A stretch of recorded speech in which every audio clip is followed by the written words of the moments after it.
Time value of money, ठीक है। उसमें अगर हमें लमसम अमाउंट दिया हुआ था या फिर एक सिंगल पेमेंट था, उसका हमने फ्यूचर वैल्यू कैलकुलेट करना सीखा। फ्यूचर वैल्यू कैलकुलेट करना सीखा। और साथ में ही अगर कोई एक लमसम वैल्यू है और वो सर्टेन पीरियड टाइम के बाद रिसीव होता है, तो उसको हमने प्रेजेंट वैल्यू में भी कन्वर्ट करना सीखा कि किस तरह से प्रेजेंट वैल्यू में कन्वर्ट कर सकते हैं। और प्रेजेंट वैल्यू फैक्टर और फ्यूचर वैल्यू फैक्टर, ये भी हमने देखा कि कैसे कैलकुलेट करते हैं। तो अगर किसी भी अमाउंट का प्रेजेंट वैल्यू फैक्टर निकालना है तो हम क्या करते थे? सबसे पहले तो फ्यूचर वैल्यू के लिए हम करते थे 1/10। तो इससे हम निकालते थे फ्यूचर वैल्यू इंटरेस्ट फैक्टर, ठीक है। फ्यूचर वैल्यू इंटरेस्ट फैक्टर, तो ये रेट ऑफ इंटरेस्ट और नंबर ऑफ ईयर के अकॉर्डिंग आप फ्यूचर वैल्यू इंटरेस्ट फैक्टर के टेबल से इसको निकाल सकते हैं। ठीक उसी तरह से प्रेजेंट वैल्यू कैसे निकालते हैं? इसी चीज को आप 1/1 + r⁴ कर देते हैं। तो जो भी अगर फ्यूचर सम ऑफ मनी है वो कन्वर्ट हो जाएगा किसमें? प्रेजेंट वैल्यू में। और इसको आप अगेन टेबल में देख सकते हैं। किस टेबल में? प्रेजेंट वैल्यू इंटरेस्ट फैक्टर के टेबल में with respect to rate of interest और नंबर ऑफ ईयर। तो ये लास्ट क्लास में हमने समझ लिया था। इसका हमने कैलकुलेशन देख लिया था किस तरह करना था न्यूमेरिकल करना। आज हम डिस्कस करेंगे एन्युटी, ठीक है। एन्युटी लास्ट क्लास में भी हमने डिस्कस किया है जब प्रेजेंट वैल्यू मेथड हम डिस्कस कर रहे थे। तो एन्युटी क्या होता है? एक सम ऑफ अमाउंट होता है, फिक्स्ड सम ऑफ अमाउंट, जो एक रेगुलर फ्रीक्वेंसी पे पेमेंट करते हैं या फिर हम रिसीव करते हैं। फॉर एग्जांपल जैसे रेंट का अमाउंट है, तो रेंट आप रेगुलर बेसिस पे मकान मालिक को पे करते हैं और सर्टेन अमाउंट रेंट का फिक्स होता है। 1 साल के लिए या 2 साल के लिए, 5 साल के लिए, इतने पीरियड के लिए आपने क्या किया? एक एग्रीमेंट बना लिया है। एट द सेम वे आप जैसे रेकरिंग अमाउंट अकाउंट ओपन करते हैं बैंक में, तो रेकरिंग अकाउंट में भी 2 साल, 3 साल, 4 साल, 5 साल के लिए क्या करते हैं? एक फिक्स सम ऑफ अमाउंट 1000 रुपया या फिर 500 रुपया एक रेगुलर फ्रीक्वेंसी पे क्या करते हैं? डिपॉजिट करते हैं। वो फ्रीक्वेंसी क्या हो सकती है? आपका मंथली भी हो सकता है, क्वार्टरली भी हो सकता है, ईयरली या फिर एनुअली हो सकता है कि इतने पीरियड तक हम क्या करेंगे? इसी फ्रीक्वेंसी पे इतना सम ऑफ अमाउंट क्या करेंगे? रेगुलर बेसिस पे करते रहेंगे। तो चाहे पेमेंट हो या फिर रिसीव हो, एक फिक्स सम होना चाहिए और फिक्स एक रेगुलर फ्रीक्वेंसी होनी चाहिए कि जिसपे आप पेमेंट कर रहे हैं, रिसीव कर रहे हैं। म्यूचुअल फंड में जैसे आप एसआईपी का अकाउंट ओपन करते हैं, तो एसआईपी में क्या होता है? उसमें भी आप रेगुलर बेसिस पे एक सर्टेन अमाउंट 500, 1000, 1500, 200 रुपए का एक अकाउंट खोल देते हैं और वो रेगुलर बेसिस पे जब भी फ्रीक्वेंसी आती है, जब भी टाइम आता है, तो आप उसका पेमेंट करते हैं, ठीक है।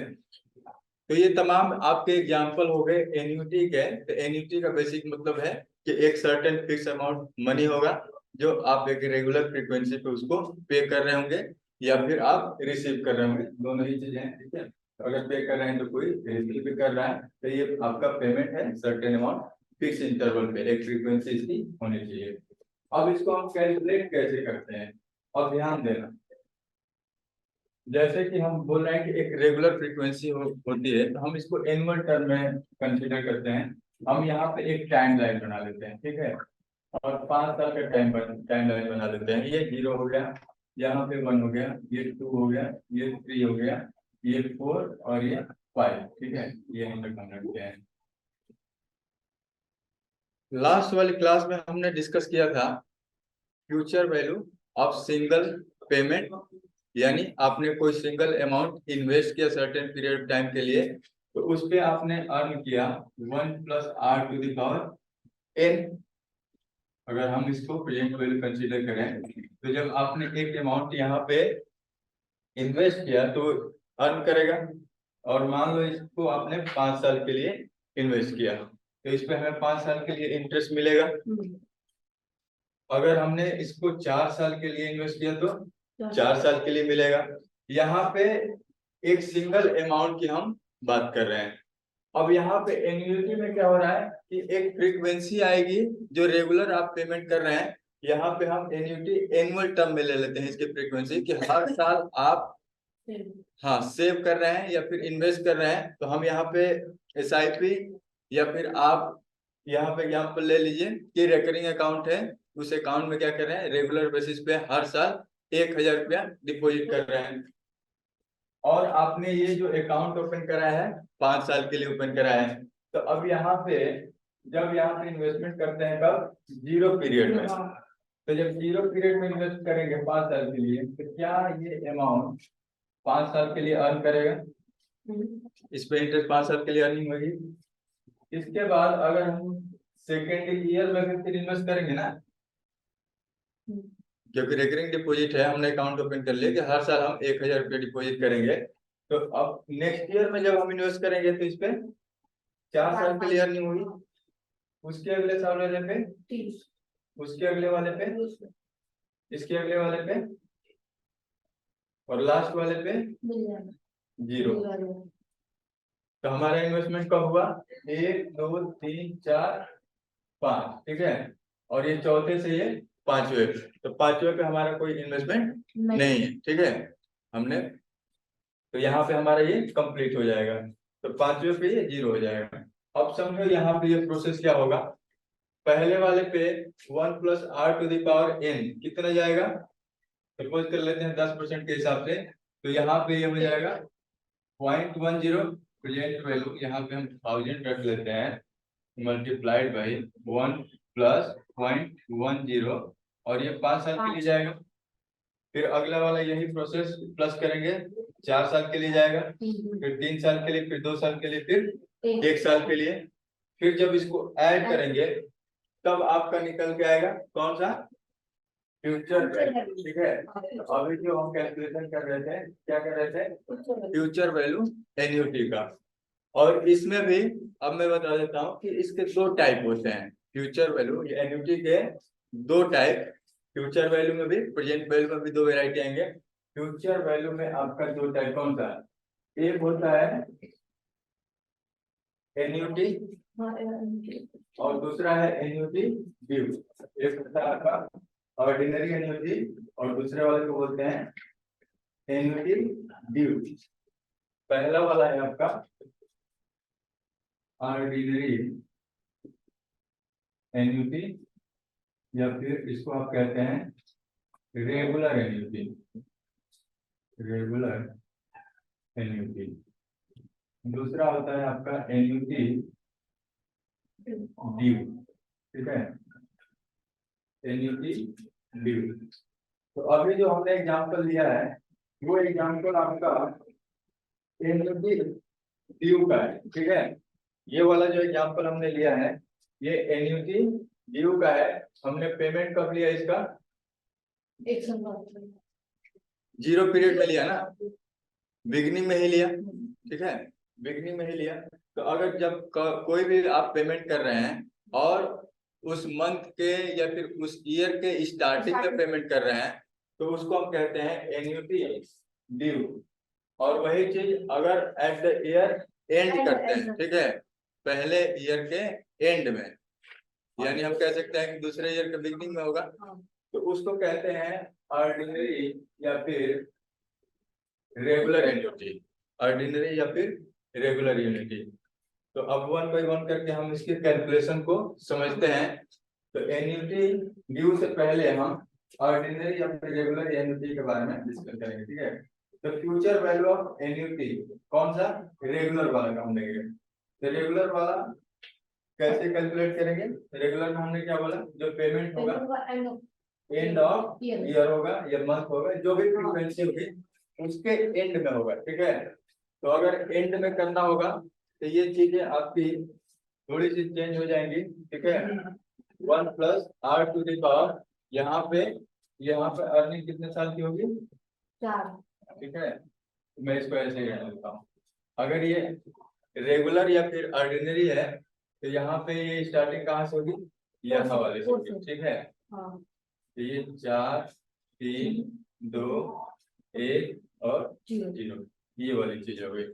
और ये वाली चीज कौन सी है, डी वाली, और ये हो गई ऑर्डिनरी।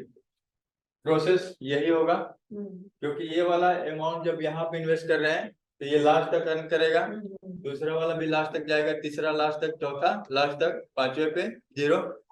इसी तरह आपका ऑर्डिनरी का भी हो रहा है, और केवल डिफरेंस ये है कि हम एक में बिगनिंग में कर रहे हैं, बिगनिंग वाला आपका ड्यू का है, और जिसका एंड में कर रहे हैं उस मंथ के या फिर जो भी हमारा फ्रीक्वेंसी है, तो एंड वाला आपका ऑर्डिनरी कहलाएगा। चलो अब ये एन्युटी, ड्यू और जनरल या फिर ऑर्डिनरी या फिर रेगुलर, ये क्लियर हो गया। अब सोचो अगर हम यही चीज 10 साल 12 साल या फिर 15 साल के लिए अगर हम अकाउंट खुला लें, एक SIP हम 10 साल के लिए कर लें या 15 साल के लिए कर लें, या फिर 10 साल के लिए हमने कोई एक रेकरिंग डिपॉजिट अमाउंट ओपन कर लिया, तो इस तरह से कैलकुलेशन करना। अब हर साल के लिए आप कर रहे हैं ना 1 + r⁴n। सोचो अगर ये एनुअल कंपाउंडिंग है तो फिर भी थोड़ा सा इजी है, हाफ ईयरली कंपाउंडिंग हो जाएगी, मंथली कंपाउंडिंग हो जाएगी, तो ये कितना और ब्रॉड हो जाएगा। अगर 10 साल के लिए अगर मंथली कंपाउंडिंग कर देंगे तो फिर ये कितना हो जाएगा, 120 हो जाएगा। तो फिर तो हम कहाँ चले जाएंगे कैलकुलेट करते करते। तो इस वजह से हम इसको शॉर्ट में कैलकुलेट करते हैं। इसका कैलकुलेशन का आपका तरीका है 1 प्लस, ठीक है, ये फ्यूचर वैल्यू निकाल रहे हैं ऑर्डिनरी यूनिटी का, एन्युटी का या फिर रेगुलर का, 1 + r⁴n - 1 डिवाइडेड बाई r। ये फॉर्मूला आप यूज करेंगे और इससे निकल जाएगा आपका कैसे future value of annuity, future value of annuity n year के लिए, ठीक है। और यहाँ पे हम इसको मल्टीप्लाई करेंगे अमाउंट से। ये अमाउंट है, ए का मतलब अमाउंट, जो अमाउंट आप इन्वेस्ट कर रहे हैं, ये अमाउंट को मल्टीप्लाई करेंगे 1 + r⁴n - 1 डिवाइडेड बाई 1। यही है आपका future value of annuity factor. हाँ, ये आर है, रेट ऑफ इंटरेस्ट, ठीक है। ये भी रेट ऑफ इंटरेस्ट है, ये भी रेट ऑफ इंटरेस्ट है, ये नंबर ऑफ पीरियड है, ईयर हो सकता है, मंथ हो सकता है, ठीक है। ये नंबर ऑफ पीरियड हो गया, उसमें से हम -1 कर रहे हैं, ठीक है। तो फ्यूचर वैल्यू ऑफ एन्युटी ये रेगुलर हो गया। अब इसी चीज को आप एक तो मैनुअल कैलकुलेशन कर सकते हैं, दूसरा आप एन्युटी टेबल से इसका फैक्टर ले सकते हैं। कौन सा, फ्यूचर वैल्यू इंटरेस्ट फैक्टर, ठीक है, इंटरेस्ट फैक्टर, ये हमने लास्ट वाले में डिस्कस किया था। फ्यूचर वैल्यू इंटरेस्ट फैक्टर यहाँ पे अब एन्युटी का हो जाएगा, ठीक है। Future value interest factor annuity r और एन के लिए, ठीक है। क्या हमारा रेट ऑफ इंटरेस्ट है और क्या हमारा नंबर ऑफ पीरियड है, उसके हिसाब से यही वाले को हम कैलकुलेट करेंगे, ठीक है। तो ये इसका जो वैल्यू आएगा कौन सा, मैं यहाँ पे लिख देता हूँ, 1 + r⁴n - 1 डिवाइडेड बाई r। यही है future value interest factor of annuity, ठीक है, ये वाला। तो इसका जो वैल्यू होगा टेबल में गिवन होगा, इसका वैल्यू टेबल में आपका गिवन होगा, ठीक है। ये जो अभी एक्सप्रेशन लिखा हूँ, ये भी वाला एक्सप्रेशन है फ्यूचर वैल्यू इंटरेस्ट फैक्टर और एन्युटी। समझ में आया राहुल? चलो अब इसका हम एक क्वेश्चन कर लेते हैं, ठीक है। Find the future value of annuity, future value of annuity for 5000 for 3 years. Rate of interest दिया है 5 साल पर एनम, ठीक है, 5 ईयर पर एनम। 5000 का अमाउंट है, तो अमाउंट यहाँ पे 5000 गिवन है। 1 आर कितना है, हाँ आर कितना है 5%, तो 5% आर को 0.05 ले लीजिए। एन कितना है, एन आपका 3 ईयर्स है, ठीक है। 5% रेट ऑफ इंटरेस्ट है, ठीक है। एन आपका 3 ईयर्स है -1। अब इसको कर लीजिए आर, आर कितना है 0.05। अब इसको सॉल्व करो, इसको सॉल्व करेंगे तो आपका आ जाएगा 5000 मल्टीप्लाइड बाई 3.1525 15,762.50। ठीक है, यही वाला जो फैक्टर है, ये वैल्यू है, ये एन्युटी टेबल से भी आप कैलकुलेट कर सकते हैं सीधे। कैसे? एन्युटी टेबल में आप ये रेट ऑफ इंटरेस्ट फाइंड करेंगे 5%, और 5% के हिसाब से आप 3 साल का देखेंगे, तो ये जो वैल्यू आपने मैन्युअली कैलकुलेट किया है 3.1525, यही फैक्टर आपको एन्युटी टेबल में मिल जाएगा। ठीक है, मैं एन्युटी टेबल दिखा देता हूँ आपको। 3.1525 है ना, देखो ये एन्युटी टेबल है इंटरेस्ट रेट का, 1 + r⁻n−1 डिवाइडेड बाई r। 5% हमारा 3 साल के कॉलम में, पहला कॉलम, इसमें 3 साल हमने ढूंढ लिया। अब इसी में रो में बढ़ते जाओ और 5% कहाँ पे है वहां पे जाओ। 5% पे ये दिखा रहे हैं 3.125।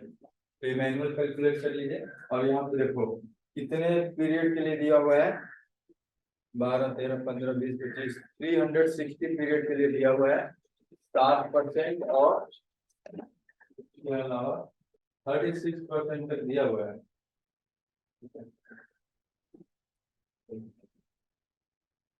तो ये तो हो गया फ्यूचर वैल्यू ऑफ कौन सा, ऑर्डिनरी एन्युटी। अब हमें कौन सा कैलकुलेट करना है, एन्युटी ड्यू।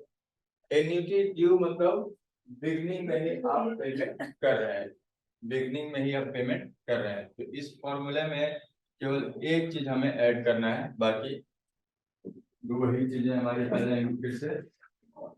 वो क्या चीज है, 1 + r से हमें मल्टीप्लाई करना है। ठीक है, इसी फॉर्मूले में यहाँ तक तो हमने कैलकुलेट कर लिया।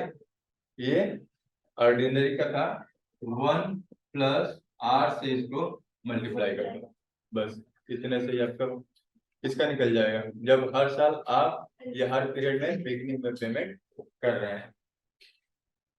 तो इसका न्यूमेरिकल मैं स्किप कर देता हूँ। ठीक है, बस क्या करना है, यहाँ तक कैलकुलेशन किया ही था हमने, 1 + r से हम इसे मल्टीप्लाई कर देंगे। फ्यूचर वैल्यू हो गया, प्रेजेंट वैल्यू इसका देख लेते हैं। प्रेजेंट वैल्यू ऑफ एन्युटी, ये वाला भी हमने काफी हद तक कर लिया है। कोई अमाउंट आपको फ्यूचर में रिसीव हो रहा है, और वो फ्यूचर में जो पैसा मिल रहा है उसको प्रेजेंट टर्म में आप कैलकुलेट कर रहे हैं। जैसे हम नेट प्रेजेंट वैल्यू निकालते थे, तो हमें जो प्रोजेक्ट की वैल्यू थी, कॉस्ट ऑफ इन्वेस्टमेंट गिवन होता था, उसको हम देखते थे कि हर साल कितना आपको इनफ्लो हो रहा है। तो हर साल जो इनफ्लो हो रहा था हम क्या करते थे, उसको प्रेजेंट वैल्यू में कन्वर्ट करते थे, टाइम वैल्यू ऑफ मनी को कंसिडर करते हुए। यानी अगर हम इसमें देखते हैं कि अगर फिर से मैं एक टाइमलाइन बना देता हूँ, ये 5, ये 4, 3, रानी समझ में आ रहा है? सुष्मिता आवाज आ रही है? Yes sir. हाँ सर, समझ में आ रहा है। ठीक है, तो ये आपका पीरियड हो गया 5। अगर कोई अमाउंट यहाँ पे रिसीव हो रहा है तो हम क्या करेंगे, इसको 0 पीरियड में लेके जाएंगे। अगर कोई अमाउंट सेकेंड ईयर में आपको मिल रहा है तो इसको भी आप 0 पीरियड में लेके जाएंगे।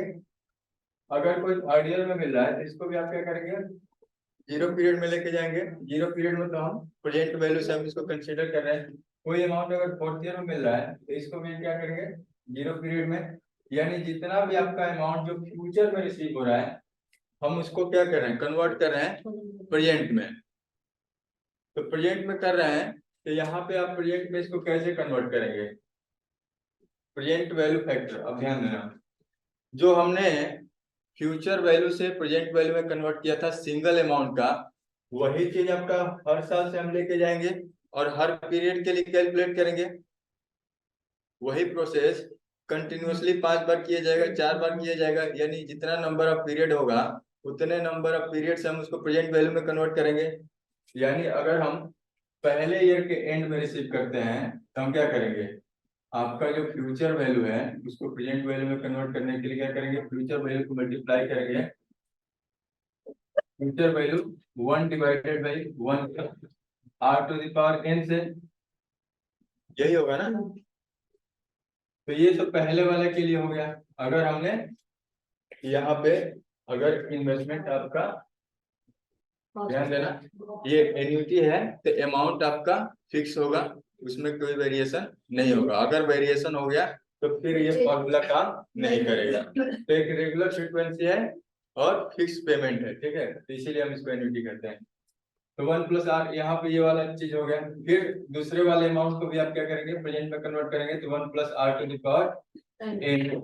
अब यहाँ पे आपका r वही रहेगा, n अब चेंज हो जाएगा, और ये अमाउंट भी आपका फ्यूचर वैल्यू ये भी सेम रहेगा, ठीक है। यानी सेम ही अमाउंट आप हर साल रिसीव कर रहे हैं, और उसको क्या कर रहे हैं कि आप एक सिंगल टाइम लाइन 0 पीरियड में लेके आ रहे हैं, 0 पीरियड में देख रहे हैं कि उसका वैल्यू कितना होगा। तो यानी अब इसी तरह दूसरा, तीसरा, चौथा, पांचवा जो भी अमाउंट आप रिसीव कर रहे हैं, अब उसको क्या करेंगे, प्रेजेंट वैल्यू में कन्वर्ट किया और फिर टोटल किया, तो ये निकल के आएगा क्या चीज, प्रेजेंट वैल्यू ऑफ एन्युटी, ठीक है। तो ये तो समझ गए कि इसका प्रोसेस क्या है, मैकेनिज्म क्या है, तो या फिर हम क्यों कर रहे हैं इसको। तो प्रेजेंट वैल्यू में आपने कन्वर्ट कर दिया। अब ये आपका एक लेंथी प्रोसेस है, नंबर ऑफ पीरियड ज्यादा होगा तो हमें कैलकुलेशन भी हमारा बहुत ज्यादा लेंथी हो जाएगा। तो हम इसको करते हैं सॉर्ट। कैसे सॉर्ट करेंगे, प्रेजेंट वैल्यू ऑफ एन्युटी में अगेन हम दोनों चीजों की बात करेंगे। कौन सी, एन्युटी ड्यू और रेगुलर या फिर ऑर्डिनरी एन्युटी। तो पहला यहाँ पे ये आपका एन्युटी हो गया, ऑर्डिनरी एन्युटी और एन्युटी ड्यू, ऑर्डिनरी एन्युटी और ऑर्डिनरी एन्युटी ड्यू। तो present value of annuity receivable at the end of the each period, ठीक है। जब आप उस पीरियड के एंड में रिसीव करेंगे तो ये आपका क्या होगा, ऑर्डिनरी। जब भी पीरियड के एंड में रिसीव होगा सेम ही चीज है, ठीक है, केवल हम अब इसको क्या कर रहे हैं, फ्यूचर से प्रेजेंट में कन्वर्ट कर रहे हैं। तो कोई भी फ्रीक्वेंसी या फिर कोई भी अमाउंट आपका उस ईयर के एंड में रिसीव हो रहा है तो वो कहेंगे हम ऑर्डिनरी एन्युटी, और वही अमाउंट अगर उस पीरियड के बिगनिंग में रिसीव हो रहा है तो उसको कहेंगे हम एन्युटी ड्यू। तो अब इसको हम देख लेते हैं, सेम वही चीज है, हमें क्या करना है उसमें थोड़ा सा मॉडिफिकेशन करना है। ये वाला चीज हमने देखा, ये क्या है, प्रेजेंट वैल्यू फैक्टर। ये जो 1/1/1+r⁴n है, ये हमारा प्रेजेंट वैल्यू फैक्टर। चलो अब एन्युटी में ऑर्डिनरी यूनिटी का फॉर्मूला बताओ, अभी क्या मैंने लिखवाया था। तो फॉर्मूला वही रहेगा, स्मॉल में डिवाइडेड में ट्रिपल नहीं रहेगा। सबसे पहले हमने अमाउंट लिखा था, ठीक है, मैं उसी में मॉडिफिकेशन कर दूंगा। फ्यूचर वैल्यू समझो, अमाउंट मल्टीप्लाई किया था हमने कैसे से, 1+r⁴n-1 डिवाइडेड बाई r, यही था ना। अब हमें क्या करना है, प्रेजेंट वैल्यू में कन्वर्ट करना है। तो ठीक है, इसको हम कर देते हैं present value of annuity. R तो वही रहेगा, ये कौन सा था, फ्यूचर वैल्यू, केवल 1+r⁴n से हम डिवाइड कर देंगे तो कन्वर्ट हो गया किसमें, प्रेजेंट वैल्यू में, क्योंकि ये था फ्यूचर वैल्यू का मल्टीप्लायर। अब उसी से हम डिवाइड कर देंगे तो क्या हो जाएगा, प्रेजेंट वैल्यू, ठीक है। तो ये जो फॉर्मूला है किसका है, प्रेजेंट वैल्यू एन्युटी, कौन सा, रेगुलर या फिर ऑर्डिनरी एन्युटी का ये फॉर्मूला है। तो 1+r⁴n-1 divided by r multiplied by 1+r⁴n। हाँ रानी, सुष्मिता बता देना, आवाज नहीं आ रही होगी तो मैसेज कर देना या फिर बता देना। चलो आगे चलते हैं। चलो तो ये present value of ordinary annuity हो गया, और हमें present value of annuity due निकालना होगा। तो हमने इस फॉर्मूले में क्या किया था, लास्ट वाले में क्या किया था, मल्टीप्लाई किया था 1+r से, बस इतनी ही कहानी है। अब इसका एक न्यूमेरिकल हम सॉल्व कर लेते हैं। टाइम दीजिए, कर दीजिए उसे। चलो यहाँ कर लेते हैं, find out the present value of an ordinary annuity of 1200 per annum for 10 years at the interest of 12% per annum. Annuity का अमाउंट कितना है 1200 पर एनम, यानी हर साल आप 1200 रुपया रिसीव कर रहे हैं।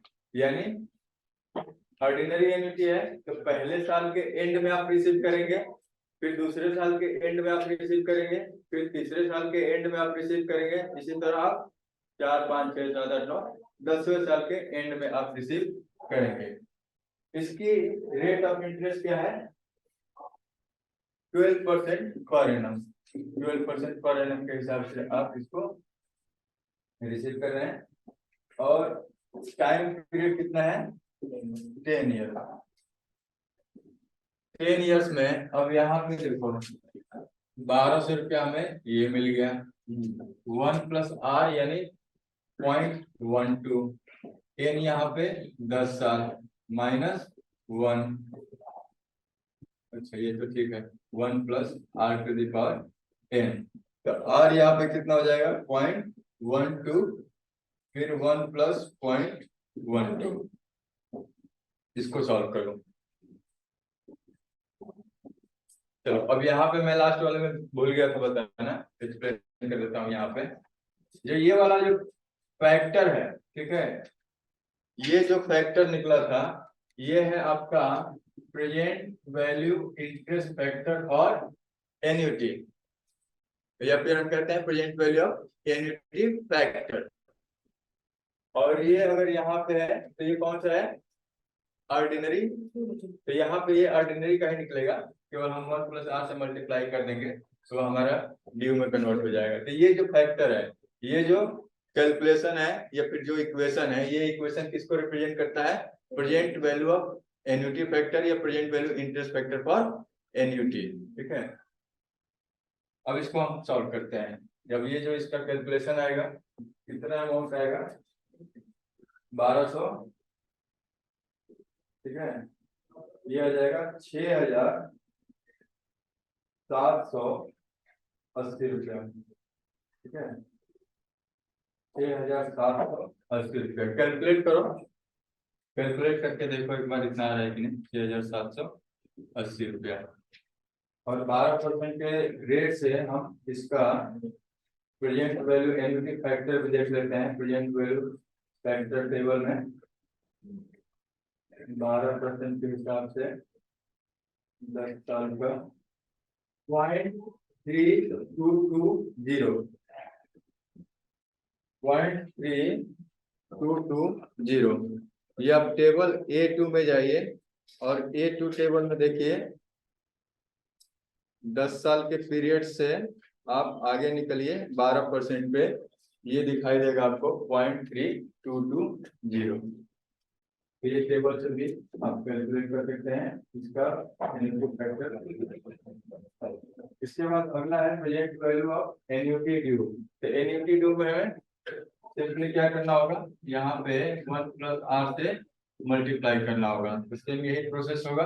अगर इसी अमाउंट को हम कंसीडर कर लेते हैं कौन सा, कि हर साल के बिगनिंग में ही ये अमाउंट रिसीव हो रहा है। ठीक है, तो बिगनिंग में रिसीव होगा, जैसे रेंट का अमाउंट आप बिगनिंग में ही रिसीव करते हैं हर महीने के, तो यहाँ पे हो जाएगा 1 प्लस 0.12 और ये यहाँ पे 6700 को मल्टीप्लाई कर दीजिए, हाँ 1.12 से। तो यहाँ पे ये प्रेजेंट वैल्यू फैक्टर यानी प्रेजेंट वैल्यू एन्युटी ड्यू का निकल जाएगा। चलो आज के लिए इतना ही रहने देता हूँ, ठीक है ना, कल नेक्स्ट चैप्टर स्टार्ट करेंगे कैपिटल मार्केट।